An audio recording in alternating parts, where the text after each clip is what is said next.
ओम नमो श्री वेंकटेशाय। मैं professor S Narayan Raju YouTube channel में आप सबका मैं स्वागत करता हूँ। संत श्री गोस्वामी तुलसीदास द्वारा विरचित श्री रामचरितमानस की अरण्यकांड से संबंधित विभिन्न पदों की व्याख्या की इस श्रृंखला में आज मैं और एक पद की व्याख्या करने जा रहा हूँ।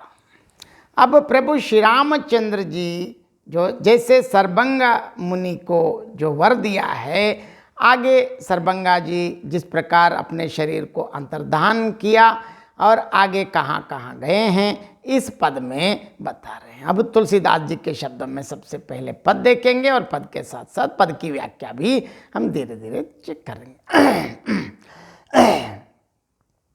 अस कही जोग अग्नि तनु जारा, राम कृपा बैकुंठ सिधारा, ताते मुनि हरि लीन न भयवु, प्रथम ही वेद भगति बर लयवु, ऋषि निकाय मुनि बर गति देखी, सुखी भय निज हृदय विशेषी, स्तुति करहि सकल मुनि वृंदा, जयति प्रणत हित करुणा कंधा, पुनि रघुनाथ चले बन आगे, मुनिवर बूंद विपुल संग लागे, अस्ति समोह देखी रघुराया, पूछी मुनिन्ह लागी अति धाया, जानतहु पूछिव कस स्वामी, सब दर्शी तुम है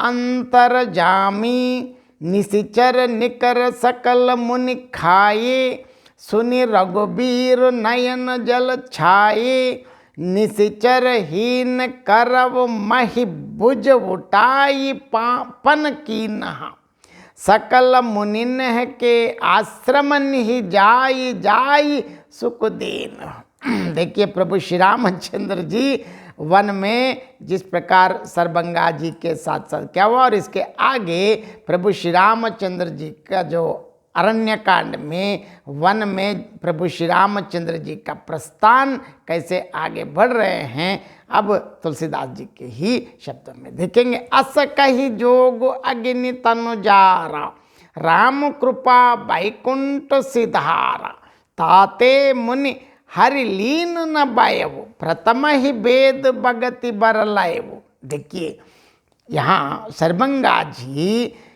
क्या किया, योगाग्नि से अपने शरीर को जला डाला और श्री राम जी की कृपा से वे वैकुंठ को चले गए। यहाँ मुनि भगवान में ना जाकर इसलिए नहीं हो कि उन्होंने पहले ही वेद भक्ति का वर ले लिया था, क्योंकि हमको भक्ति चाहिए, मतलब वैकुंठ में भी जाके हमेशा प्रभु श्री रामचंद्र जी के भक्ति में ही वो तल्लीन रहना चाहते हैं।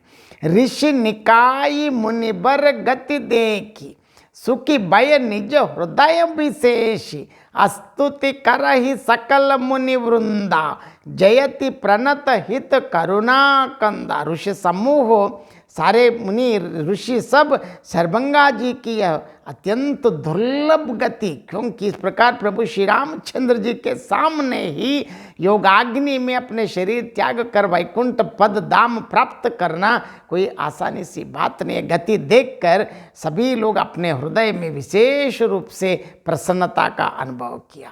समस्त मुनिवृंद प्रभु श्री रामचंद्र जी की स्तुति कर रहे हैं और कह रहे हैं कि शरणागति हितकारी करुणाकंद, मतलब करुणा के मूल प्रभु श्री रामचंद्र जी को जय, प्रभु श्री रामचंद्र जी को जय जयकार कह रहे हैं। पुनि रघुनाथ चले बन आगे, मुनिबर भूंद विपुल संग लागे, अस्ति समोह देखी रघुराया, पूछी मुनिन्ह लागी अति दाया। फिर श्री रामचंद्र प्रभु जी आगे वन में चले और देखिए श्रेष्ठ मुनियों के बहुत से समूह उनके साथ हो लिए, लेकिन वहाँ क्या हुआ, देखिए हड्डियों का ढेर देखकर प्रभु श्री रामचंद्र जी को बड़ी दया आई। उन्होंने मुनियों से पूछा, जानतहु पूछव कस स्वामी, सब दर्शी तुम है अंतरजामी। निशिचर निकर सकल मुनि खाए, सुनि रघुवीर नयन जल छाए। मुनियों ने कहा, हे स्वामी, आप सर्वदर्शी, सर्वज्ञ और सर्वज्ञ हैं और अंतर्यामी है, सबके हृदय में जानते को जानने वाले हैं। जानते हुए भी आप हमसे कैसे पूछ रहे हैं? लेकिन प्रभु बहुत चतुर है, हमसे पूछते हैं क्योंकि आपको जवाब देना। आप ऐसा हर काम प्रभु पर रख के हम अपने आराम से सोना तो गलत है, क्योंकि प्रभु हमारे लिए भी कुछ काम दिया, वो कार्य तो करना ही है। इसीलिए देखिए, वो ऐसे पूछा कि क्या हुआ?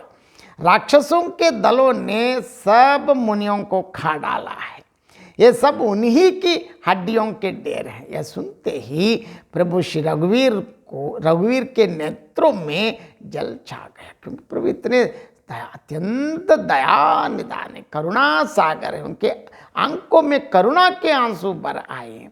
निशिचर हीन करम महि बुझ, उठाई पन कीन।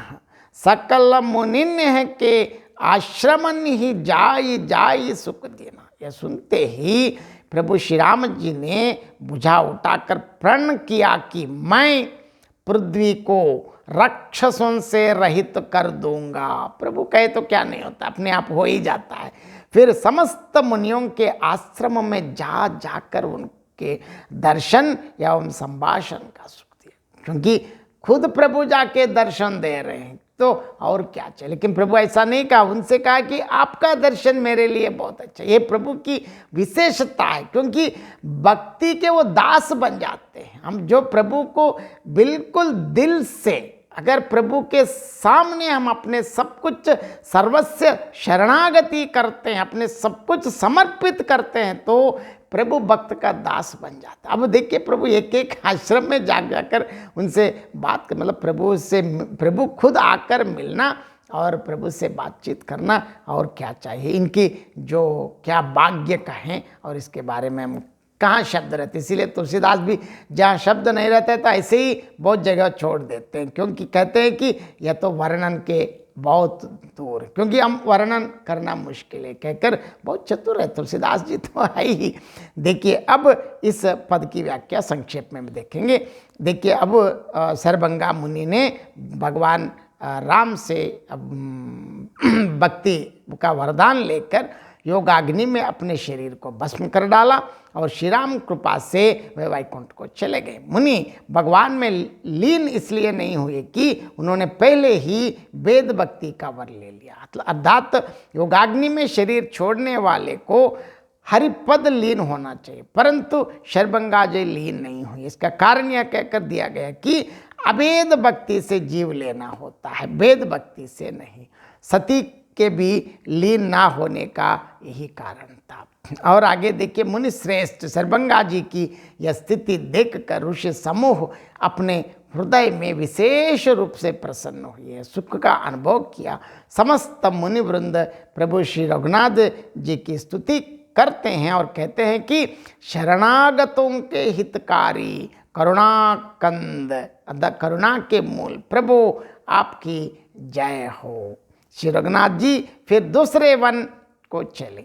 श्रेष्ठ मुनियों के अनेक झुंड उनके साथ हो लिए और रास्ते में हड्डियों के ढेर को देखकर रघुनाथ जी को बड़ी दया आई और उन्होंने मुनियन से पूछा, तो मुनियन ने कहा, हे स्वामी, आप तो कुछ सर्वज्ञ और अंतर्यामी हैं, जानते हुए भी हमसे क्यों पूछ रहे हैं?